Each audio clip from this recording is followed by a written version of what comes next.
LGBTQ 1-minute news. Let's queer up games. Nintendo's Tomodachi Life goes queer. Fans cheer. Critics rage. Nintendo fans are celebrating as Tomodachi Life Living the Dream adds same-sex couples, plus non-binary and asexual options. Players can now choose gender identity and dating preferences with options for one, more than one, or none. One fan wrote, quote, Tomodachi Life has non-binary options. Oh my effing God. Nintendo has gone woke, end quote. Another added, quote, oh my God, you can actually be asexual in Tomodachi Life. Holy shit. My jaw dropped. I feel seen, end quote. Right-wing backlash followed, but the support overwhelmingly dominates. The game launches April 16th, 2026. I love this. Anything with more representation, I'm all about. We were talking about The Sims a couple of weeks ago about how they've been kind of inclusive for a long time. And like, you know, being you're a queer kid, you don't see yourself anywhere, but you play this game where you're able to make your character who you are, you know, change the hair, change what you feel like. You know, maybe you don't really know what your sexuality is right now, but you get to play with it in a game. Like, it's educational. Yeah. I love the person, whoever said, I feel seen, because that's what it's all about. I mean, you play these games. Growing up, I had Atari, dating myself. But it was more, they become so real life. Like, I remember in my years in the military, like, we used to equate some of our unmanned vehicle operators as the ones who used to play Call of Duty. Like, they sit behind a screen and play. Wow. That takes a toll on you. And this is on the positive side where they get to see themselves represented and they feel seen. So I think, I mean, I love what Tomodachi is doing. And if I played Tomodachi, I would also say, I feel seen.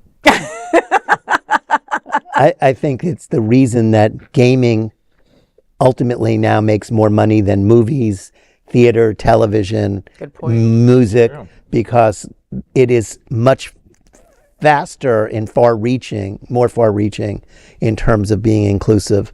And that's across all these gaming platforms.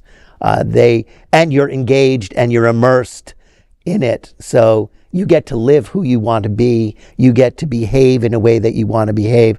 The people who are behind a lot of these games, although not all of it is positive and some of it is sort of addictive, they also understand that people need these kind of avenues in order to be healthier and more well engrossed in their own communities. You know, and like games get like a bad rap, you know what I mean? Because you think of Grand Theft Auto, right? My stupid little brothers were playing that and they were like, yeah, we're going to pull somebody out of a car.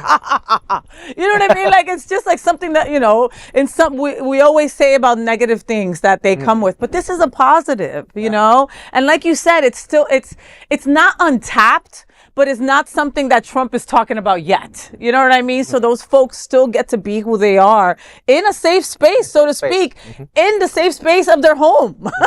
Yeah. And you know friends. what I mean? And they form communities with this. And friends and everything, and they don't even live in the same place. You know? So I'm glad that we were able to spotlight that. Which spreads it all over. That it's okay. That it's okay. You know, someone that lives in a very open place like Wilton can be talking to somebody who's in Tennessee or in Texas, you know what I mean? And be like, hey, we're kind of going through the same thing and this is what we do here. Who knows? You know, it could also be a lifeline for folks. It is. Are you going to download Tomodachi? I am. It comes out in April. I mean, I don't know how to play a game. I'm awful. I'm still thinking of Mortal Kombat and I'm dating myself, right? Like, I really am not, like, if it's not Pac-Man, you know, and it's Miss Pac-Man because, you know, I'm a lesbian. Aside from that, I don't really play, you know, anything. But I did used to love the Ninja Turtles. Yes. Again, dating myself. Donatello. Well, you want to really date yourself? Did you ever play Pong? No. What's Pong?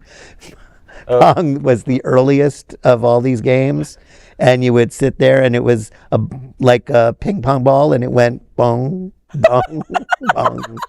That was as advanced as it was. Wow. And it was called Pong. And I think you should all look it up on Google. There you go. Well, that is an LGBTQ 1 minute news story. There is no other queer nonprofit media platform like this in the entire world. Support our LGBTQ stories by sharing them and subscribing to Queer News Tonight.